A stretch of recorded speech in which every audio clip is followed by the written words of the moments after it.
Vykdyti vestuvės. Nu vėl, visi tas vestuvės peržiūri. Nu neaišku, ar jisai vedė ar nevedė. Ar yra tažėlis ar nėra tažėlis. Taip, tai yra paslaugos, kurios reikalingos.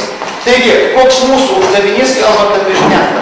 Mūsų uždavinys pasinaudoti žiniasklaidą, ypač kaip autoritetingų visuomenės informavimo šaltiniu, tam, kad mes perduotumėme savo žinią, kuri mums reikalinga yra perduoti visuomenę. Ne kaip paskalų nešiotoja, ne kaip vyriausybės gynėja, o būtent kaip autoritetingas šaltinis. Nors vėlgi, jeigu pasižiūrėsite į žiniasklaidos reitingus, jeigu prieš kokius metus 4, kai tik pradėjo publikuoti mūsų ir mūsų reitingus, aš turiu meni Lietuvos reitingas, taip mes po pirmieji visą laiką esame pas pirmieji. Tai paprastai antra būdavo arba bažnyčia, arba žiniasklaida, jie tarpusai važydavosi, dabar žiniasklaida turi štai 5-6 vietą. Būtent dėl tų skandalų, kurie neturi. Yra visos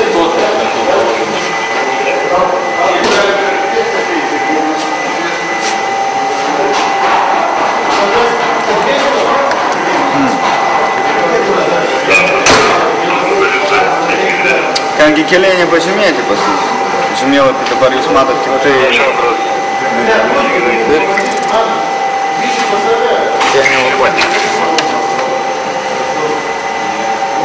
Blogai girdžiu. Esant reikalui skambink.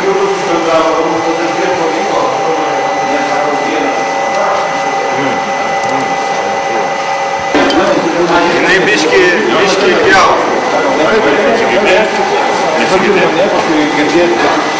Iš karto suveikia, biški toks yra paspaudas, o dar vėjo greitis 3 metrai per sekundę šiaurės rytų.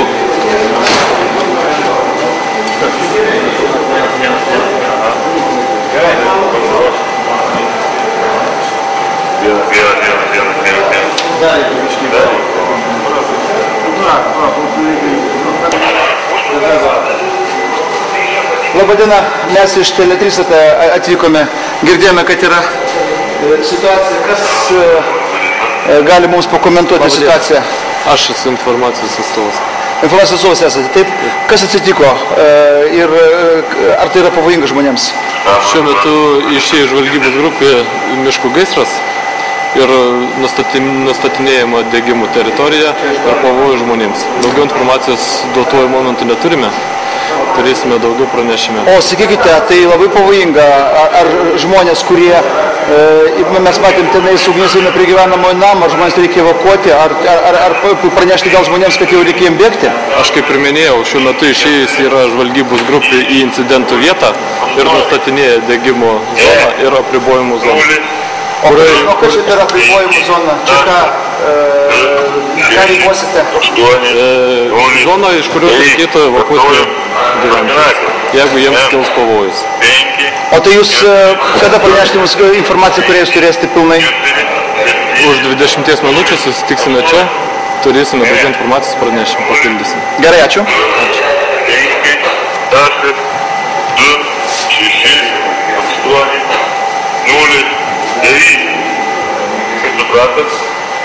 Atsiprašau, TV3, mes tik girdėjome, kad jūs palėtė namą, ar tai teisybė? Žmonės skambina iš to namo, ar tai teisybė, kad jau ugnis palėtė namą, kad jau ten žmonės žūsta? Kol kas informacija nepasiteisina, vyksta žvalgyba. Už kelių minučių mes galėsime jumis informuoti. Matot, kol kas ugnis nedaėjo, kai dabar gauname informaciją, plinta mišku.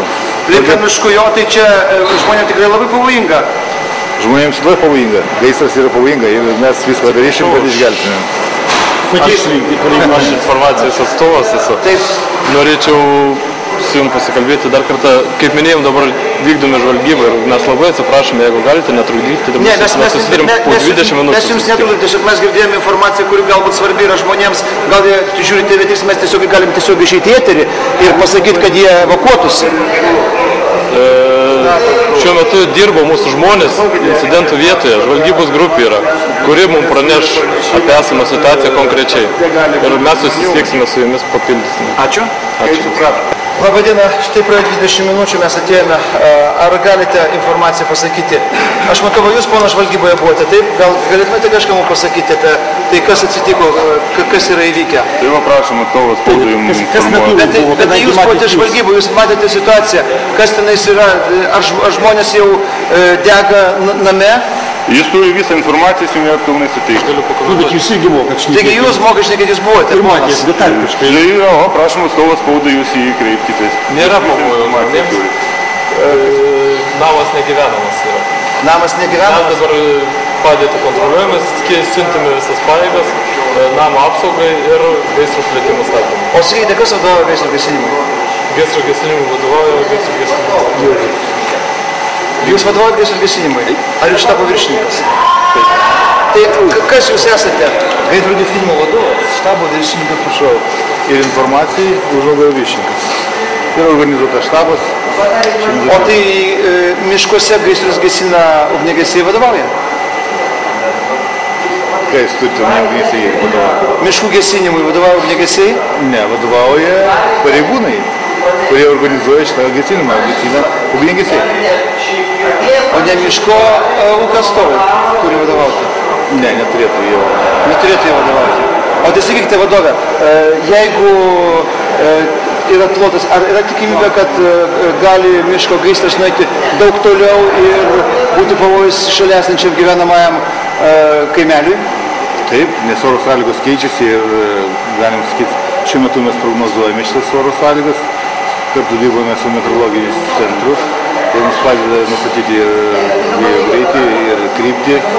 Ir bet kokiu metu galima sakyti, kad vėjo greitis padidės ir ugnis yra pulsuojanti. Mes matėme ten įstrigusias mašinas užklimpusias gaisrinės. Čia kaip, kas čia atsitikę yra? Kol kas informacijos turime apie šitas užklimpusias mašinas. Neturite. O sakykite, jums pajėgų užtenka gesinimui, jūs jau suvaldysite gaisrą, ar... Laukime kol kas atvykstančių pajėgų dar. O tai, sakykite, mes matėme, eina viršumi ir gana greitai eina viršumi. Ką jūs planuojate daryti, kad gaisras nepasiektų gyvenamojo kaimo? Šiuo metu planuojama susiekti su oro pajėgom, pagal kurį turime sutartį su jais sudarė ir mūsų departamentas yra sudaręs sutartį, kad esant reikiamumui išsikviečiame ir pasitelkėme gaisro gesinimui malūnsparnius. Ir šiuo metu departamente dirbame šio klausimą. O sakykite, dar klausimas yra, o jūs su miškininkais nesusitikite, kad jie ten medžius kirstų ar kažką darytų? Ne, kad medžių kirtimų dar nesusitikime, nes ugnis plinta ir nenustatytos vietos, kur kirsti, ką kirsti. Sveiki. Sveiki. Na, mes atėjome, jūs jau sakėte, turite visą informaciją, taip pat galite pateikti, kas pateikinės jūs, o gal gaisro gesinimo vadovas? Aš pateikinės. Jūs pateikinėsite. Tai sakykite, bendroji informacija apie tai, kas vyko, kokia buvo situacija ir ką jūs padarėte, kaip jūs tą situaciją išsprendėte.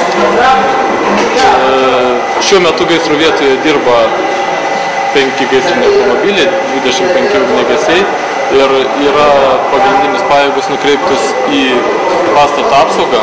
Taip pat yra iškviestas karinių oro pajėgų sraigtasparnis užkirsti gaisro plitimui pastato link. Taip. Dar kas? Užtikrintas vandens tiekimas į gaisrų vietą, gaisrui užgesinti.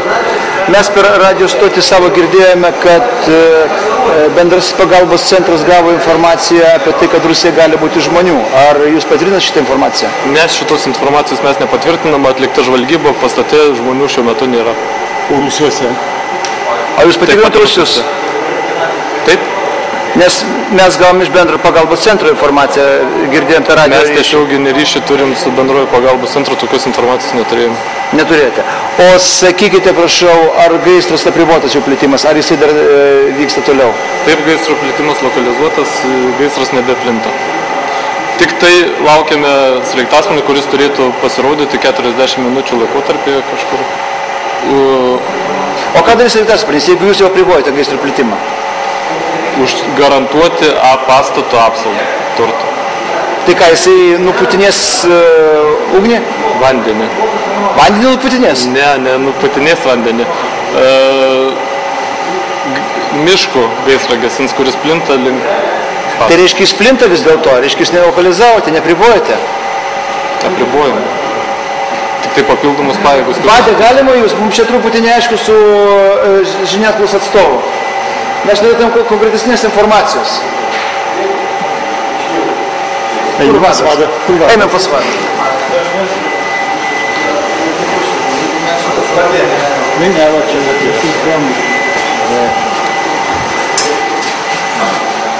Mums neaiškiai viena informacija, jūs matau dabar esate laisvesnis jau nuo veiklos. Aš ką tik einu tiesiai žiūrėti. Tai žinokite, mes truputį nesupratome. Jūsų kolega informacijai pasakė, kad yra gaisras apribotas ir jis daugiau neplinta.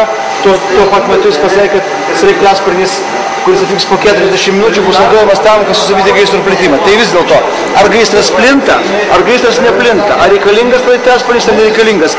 Kur čia va truputį nesueina mum galai. Taip, sraigtasparnis visą laiką reikalingas, per daug jėgų nebūna. Ir kad apsaugo tolesnį plėtimą, nors jis yra šiuo metu ir pristabdytas, sakykime, kad konkrečiai užsitikrinti, kad toliau nebeplystų, yra iškitas sraigtasparnis, kad jis atliktų pagrindinį, sakykime, gal darbą, užgarantuotų mūsų lokalizaciją šitą gaisrą, kad nebeplystų. Bet tai 40 minučių, ar tai ne per didelis laiko tarpas laukti sraigtasparnio, gaisras gali nueiti daug toliau? Nu, suprantat, mes irgi nestojame ranką sudėję ir nežiūrim, kaip jis plys, neplys. Mes taip pat atliekam šį darbą ir stabdom